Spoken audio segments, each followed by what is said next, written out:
Sometimes people are not jealous because they want what you have.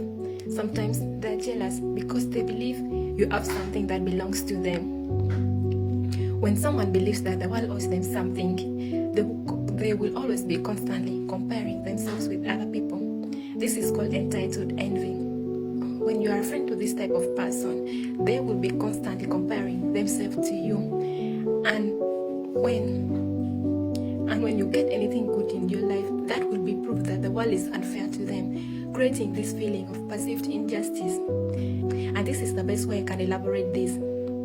You know, when like your siblings are being treated better than you, your parents buy something for you, other siblings, they don't buy it for you, they do something better for them, they don't do it for you, you're going to have this feeling of injustice. This is the same way an entitled, envious person feels when they see good things happening to the people around them. When you notice around envious people, they have this same narrative of the world is being unfair to them, other people have it easier than them, yet they work so hard. How come they don't have that same thing? I recently watched the video of this girl who came out as the jealous friend, and when you notice in that speech, she was saying her friend always have it easier, things always come easy for the friend, and this is the narrative they tell themselves. And what makes this dangerous is not the envy or jealousy, the belief underneath that they are more deserving because they worked harder. Beneath this envy is the perceived injustice that comes with the corrections of the injustice that is going on. When something removes what belongs to you, what do?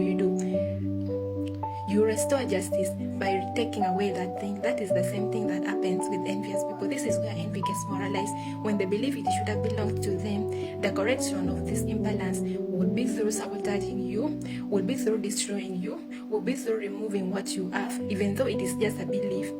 But you as the target, you are not the problem. Your success is not the problem. The problem is the belief. And when you remove this type of person from your life, the next person they're going to be with will still be the next target, because they will constantly comparing themselves to this person. And when that person starts succeeding, when that person starts having good things, this will reinforce the same belief that the world is unfair to them, because they also want to have what you have, just like the siblings wants to have the same thing as the other siblings. So be aware of this type of envious people, because having them in your life can be very destructive. Because with this type of envy comes correction of the imbalance. And how do they correct the imbalance? By destroying you, by removing what you have, which they believe should belong to them. They feel they are more deserving of what you have than you. That is why they say things always comes easy for you, because they believe they worked harder, so they are more deserving of that thing. So just be aware of this and use discernment